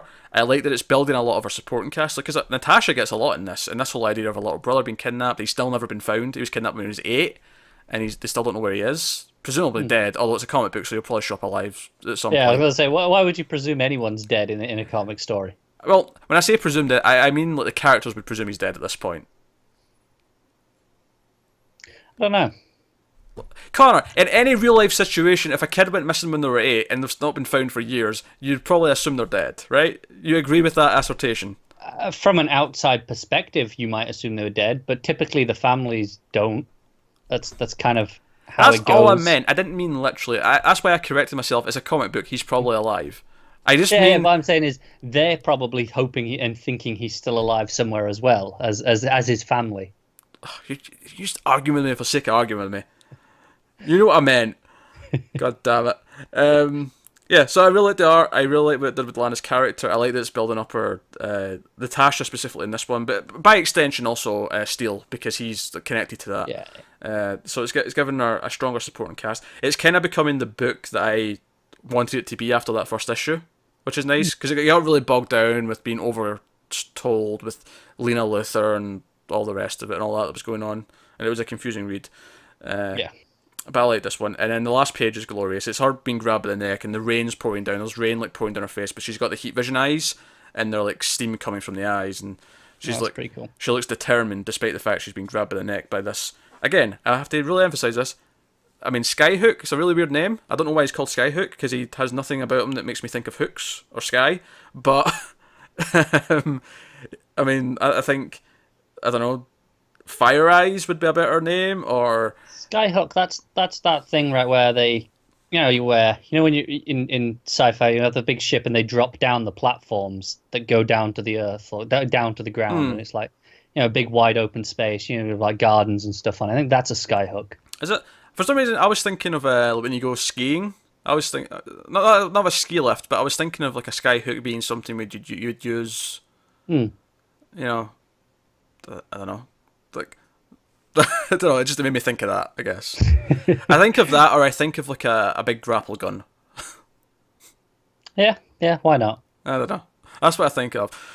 So his name not really matching his presence is fair enough. I'm not familiar with this villain. I'm sure he probably does come from somewhere. He's probably been an obscure character before, but I'm digging him. By the way, if you're watching the show or listening to the show and you know who Skyhook is in his past, by all means, fill me in. I'm curious.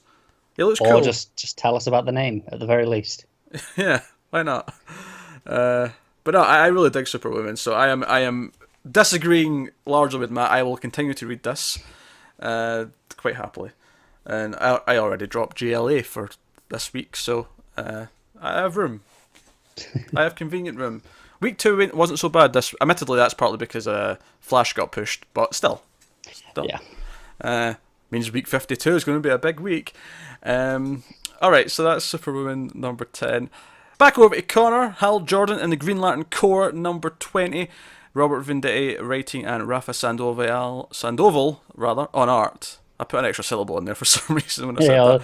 I was like, that didn't sound right. No, I don't know why I did that. I guess I just get really, because it's a foreign name. I thought, I'll put some more syllables in. They always have more syllables. So there's always tons of them. So just go on then. Did Matt read this? I think he did. Would you want to hear? Yeah, I'm intrigued to know what he thought before I say my thoughts. Alright, not as good as it had been, but still better than it should be. Take from that what you will. Hal doing Hal things makes me, and then he's just put Z. Yeah. Sleep noises. Yeah. And then he said, Guy is the best and better than Kyle, and Peter needs to read this. Screw you, Matt. That's all I have to say on that. I think I agree with every point he said there, actually. Kyle over Guy, but that's just me being me. What happened? Kyle makes a giant baseball. Not Kyle. Guy makes a giant baseball bat and smacks those energy creatures. That's cool. Only took 3 attempts to get to the right lantern there. Very good. I know. I'm looking at a page with all of them, and I'm like, which one am I talking about? No. Carl was still a little bit weird in this issue. You know how I mentioned last time he did the flirting with Saronic at really inappropriate times, and it was just like, this doesn't feel like Kyle. I know he does that, but just not at that moment. And it was the same thing here. They were going up to fight all these things, and he's like, "Hey, big battle's romantic, right?" And it's like, okay. But anyway, they're fighting these big will thing. You know, the creatures we were talking about the last couple of issues. That they were attacking Mogo. Hal went up to fight them, and turns out they're made of will energy, so their rings do nothing against them, no matter how much they fire. They basically do this cool thing where they all charge up Mogo, and like they share their power, and he lets off this big massive beam at them, but it still does like nothing. I have the planet blast them. That's a good idea. It's a pretty good idea, to be fair. Yes, but as good as you can get. Yeah, it is. And it's actually quite a nice visual when that happens. It's pretty cool. But ultimately, John actually tells them all to surrender and lay down their rings because they can't beat them. So that's kind of the ending from his side. The other side of the story is one I'm kind of not as keen on because it ties back to Venditti's work where I didn't like it. Hal? It was Hal, and it was... Do you remember the whole DCU bit where he was wearing that glove? I remember you telling me about it, yeah. I only read like 1 or 2 issues of it, and I was like, nah, still not for me. But at the time, he was kicked out of the Corps or something, and he stole a glove. I think it was one of the Guardians made the glove. It was the prototype for the for the rings. So it could channel the energy, but it was a bit unhinged.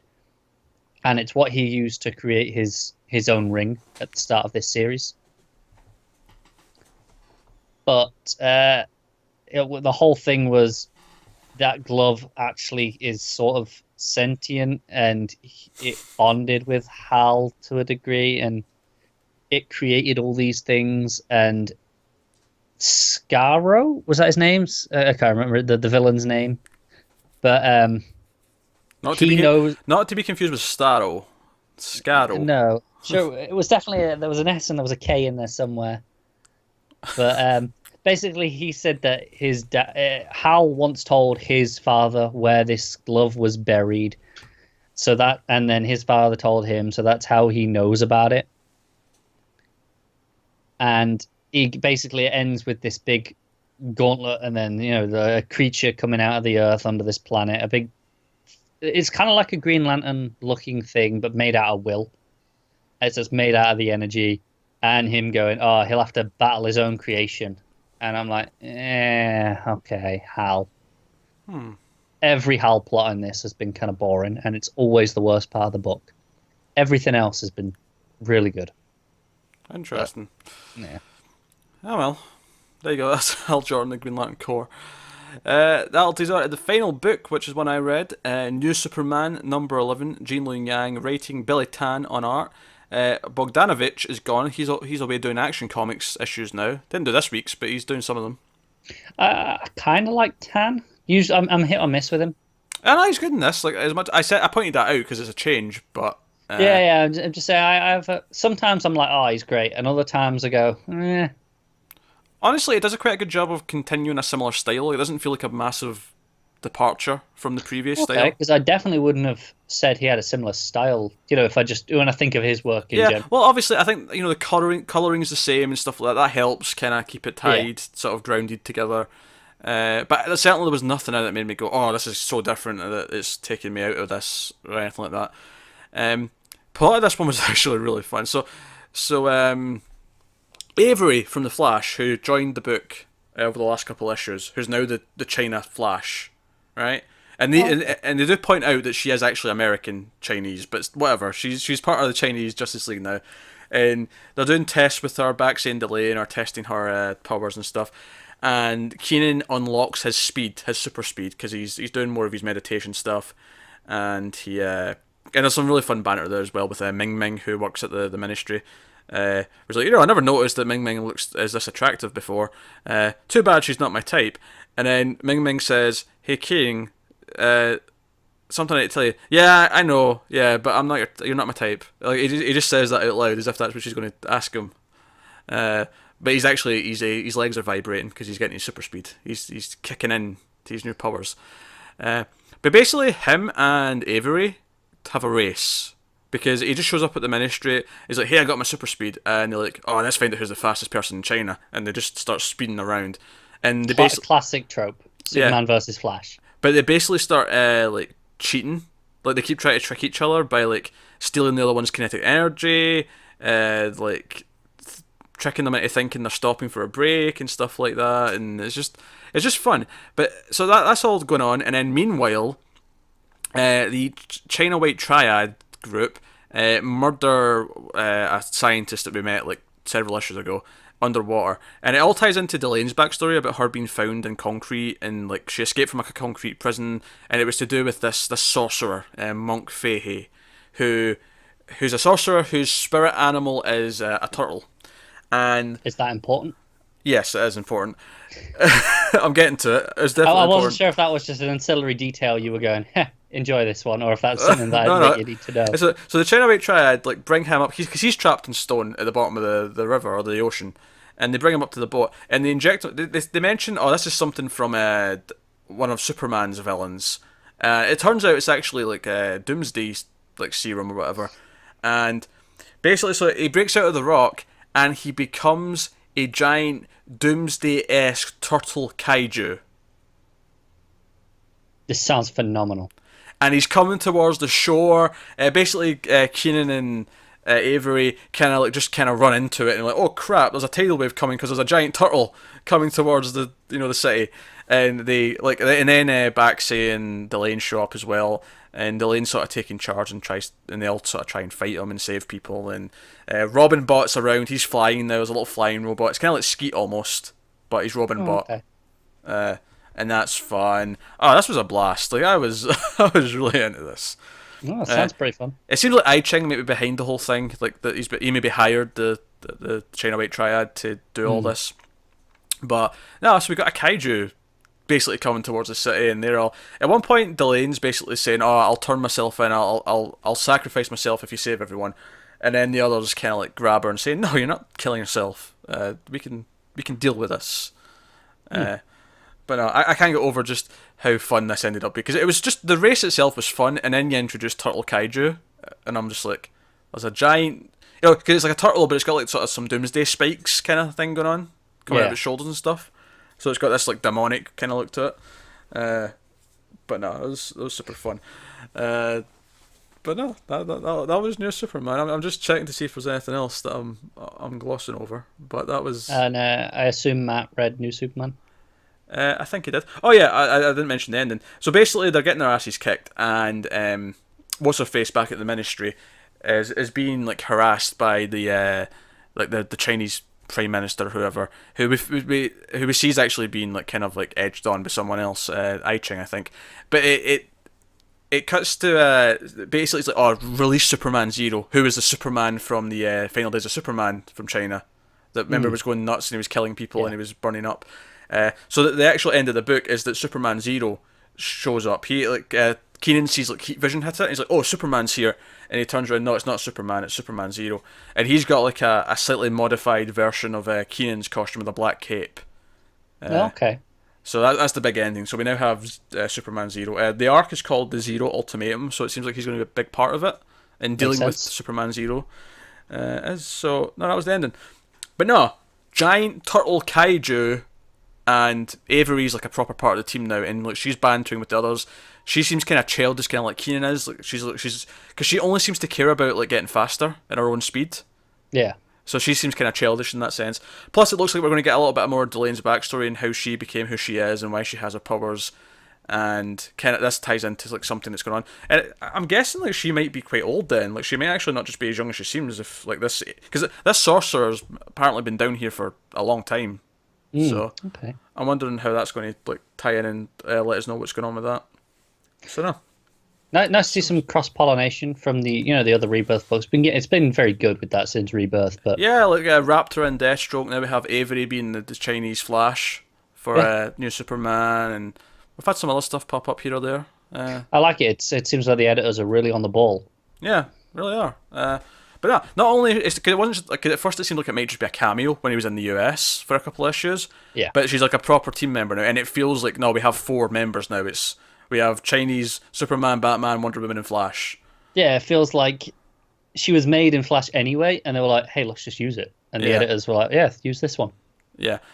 So we just need a Chinese character to get a lantern ring now, just to. Actually, it's really funny because at one point, Keenan. It seems like he can only use one power at a time because he actually channel his key into like one of his body parts to like trigger a power.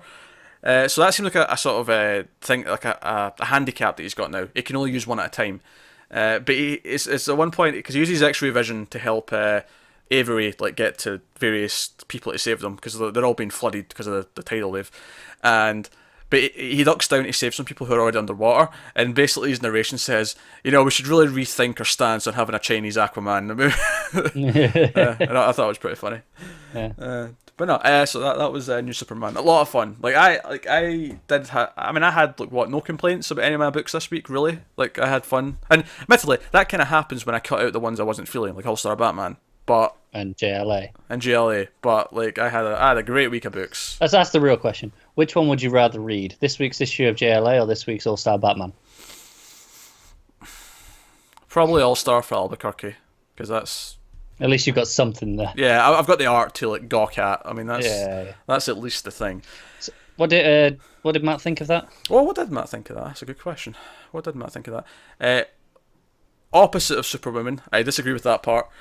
Love the giant turtle and what Yang is doing with Keenan and the Justice League of China. Also, Avery is stealing every scene she's in. So yeah, she's a great addition to the book. Is basically what we're saying.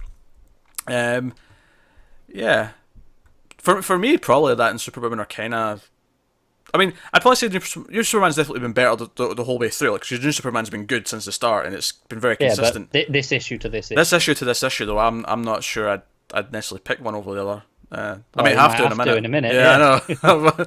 we'll see where they line up. But no, I had a good week of books, which I guess takes us on nicely to our end of week picks. Or choices. Matt's already got his written down, so I can. So we can start with him. Yeah, this makes life easy. So Matt's favourite panel of the week was Cassie's anger panel at Raz. I think this was just after Shiva gets shot. Yes. She has her angry face when she's like basically yelling no. That's not a bad choice. That's fair. Connor, what's your panel of the week? My panel is going to be Diana in her civvies blocking the bullets. It just before she uses the lasso, but it's when the guns come in, she jumps in front, and it's actually the bottom panel where she's just there, arm raised. It's great stuff. No, that's fair. I'm going to confess I have zero preparation. Yeah, you're a little annoyed I was so quick with that, aren't you? Yeah, because I don't have time to think about mine. I have zero preparation for this. I do apologise, but I have a feeling that I think I might go with Action Comics. I was going to say Superman there, but you know what I meant. Action Comics, I'm going to go with that page where he's flying over the different locations. I actually really like that. It's a great page. So yeah, I'm going with that. It's more like 3 panels instead of 1, but yeah. But that was one of my possibilities. Yeah. When you work through these, you go, okay, it could be there, could be that. That was one of the ones that went through my mind. There you go. Best cover of the week. And this is interesting. Matt picked Superwoman, despite the fact that he was otherwise very negative about it. He said Lana plus Hammer equals hearts. Of course. Very good, very good. It's very Matt, isn't it? It is very Matt. Oh, it's a super character plus Thor. Oh, yeah, I know. That's what he's picking. What am I picking? It's a good question. I don't know. I do like Wonder Woman, where she's like flying behind like the window. Yeah. I like Action because it's all the villains in a team, but I think I'm going to have to go with Supergirl. I really like Supergirl and Babs side by side in the sort of it's almost the glass from the Superman movie to show you're in the Phantom Zone. That's floating. I quite like that. No, that's pretty good. Honestly, it was quite a good week of covers, actually. There's very few of them that I would say I didn't like. No, you're right. I'm going to go with Wonder Woman. The way it's split into the thirds with the window pane. And her standing, and the two of them in the middle, and then the dogs on the sides. I loved it. Yeah, no, it's a nice cover. Cannot complain. So, best art of the week then. This is a bit tougher. Matt went with Detective Comics, interestingly. But, he's just said Detective. I can't tell you why he picked it, but he's picked it. But he picked his panel from that, so I guess that makes sense. What are you picking? I'm torn between All-Star and Wonder Woman, actually. Because on one hand, Albuquerque. On the other hand, I do think Andolfo's was better storytelling, maybe. So, go either way. Yeah, okay. Actually, I'm going to go with Supergirl. I'm tempted by New Superman. I am tempted. And obviously, Action Comics was great. Wonder Woman was good, very good. But I think for me, Supergirl, I really like Ching's art. And yeah, it's great. I think I'm going to settle on Wonder Woman just because I think I enjoyed it overall. It's consistently great throughout the issue. Yeah. But again, lots of good options. It's kind of a tough week in that way. I feel like there's a lot of great, but maybe just not that one that sticks out as being, this is obviously the fantastic one that has to win. Yeah, sometimes you do have that where it's like, it's obviously that one. And it's just none of them are quite there this week, but they're all very close. Alright, so top 5. So obviously we'll go with Matt's first. Matt has put Detective Comics at number 1. He's put Action Comics at number 2. He's put Supergirl at number 3. He's put Wonder Woman at number 4. And he's put Titans at number 5.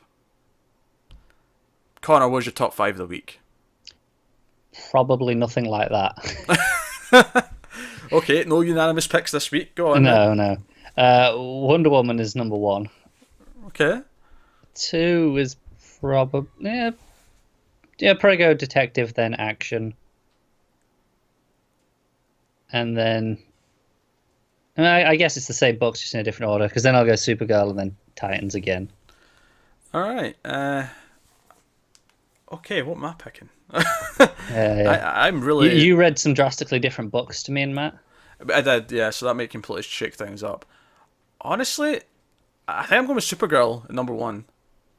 And then I think I'm going with Wonder Woman. And then... right, Supergirl, Wonder Woman. Then I think I'm going to go New Superman. And then I'm going to go Superwoman. So that's where they came out. Yeah, that's where they came out, apparently. And then in 5th place, I'll go... Detective. I think. Did I say... I said Wonder Woman number 2, didn't I? Yeah, you did. Right. Or Action. I feel that's a lot of Super, though, if I pick... Because I put Supergirl, Wonder Woman, and then New Superman, then Supergirl... Or Superwoman, rather. Yeah. But I kind of want to say Action in last place. Man, that's a lot of Superman family books this week for me, but... Yeah, far more than Matt had. Yeah, I know. That is a rarity. Yeah, Tech was a good issue, but it was just kind of what I expected, so it was good, but I think top 5, I'm going with those 5. I think I'm going for a 4 out of 5 Super Family ranking this week. There you go. Supergirl for me. Yeah, definitely no unanimous pick. No, definitely not. Those were completely different. And even you and Matt had the same books, but they were completely different order.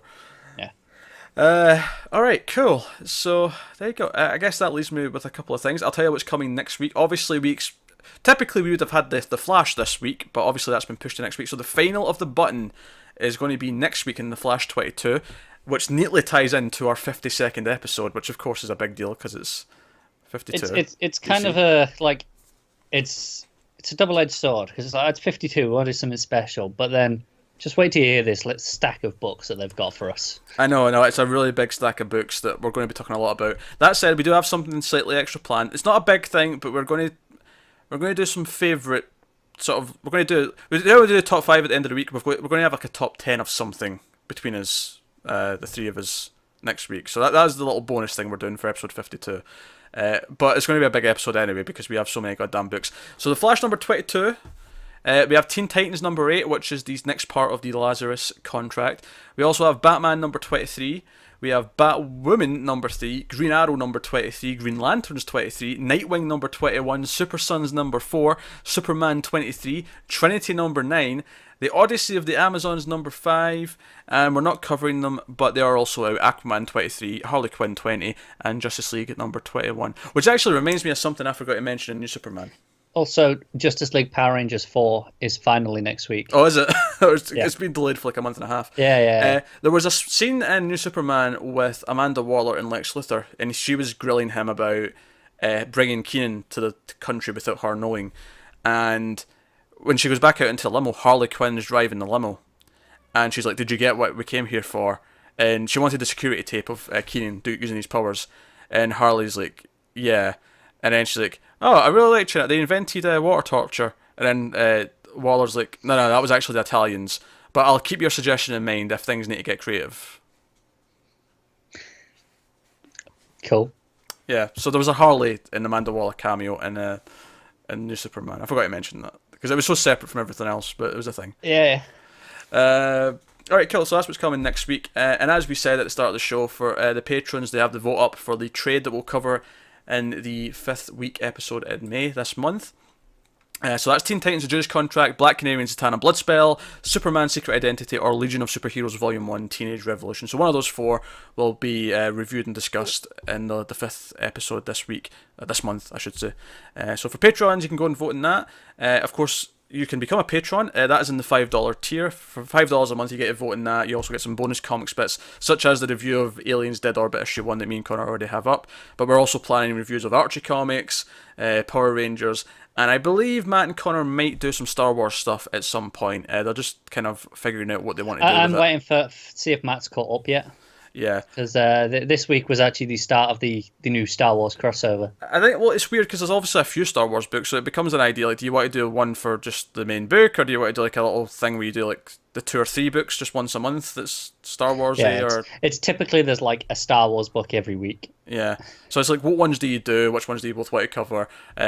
Because I know at least one person's dying for some Star Wars comics talk. Matt and Connor are thinking about it. They're thinking about what their plan is. Maybe when the new Darth Vader series starts up in June. Yeah, it's a good time for it. So that's in the works for the. So that's bonus content you could get in that tier as well. So you can really help us out by doing that. Of course, don't feel bad if you can't, because we're just watching, liking, subscribing, all that stuff helps us out. So do all that. Get us on Twitter at mailed_fuzz for channel updates, for the YouTube channel, for not just this show, but everything else we do. But you can also get our individual Twitters on the screen. But for the audio people, that is at Wibble89 for myself. Connor's at ConnorRyan94. Matt, who's not here this week, but he will be back next week with a vengeance for episode 52, is Matt of Steel57 on Twitter. And that's us. Did I leave anything out? There's so much to plug at the end now. I struggle. The Patreon web address for the audio listeners? Of course. Patreon.com/MailFuzzTV is the address if you want to check that out. Obviously for the YouTube folk, there'll be a link in the description below. In fact, there'll be a link in the description of the audio as well, depending on where you're looking at it. Yeah. But if you get it on through an app or whatever, then... Yeah. It's harder to get a hold of you and click on it, I agree. Alright, so there you go. That's this week's show. That's been episode 51. Next week 52. It's a year of doing this. It also marks number 52, which is important to DC. So join us for what might be one of the biggest episodes. Maybe not necessarily in length. I mean, it might be, but certainly in terms of content, probably the biggest episode we've ever done, because it's end of a crossover that pertains to Rebirth and all these other big books, and celebrating because it's 52. Yeah. So thanks for watching or listening, guys. Keep reading comics, and always remember, never get lost in the Speed Force.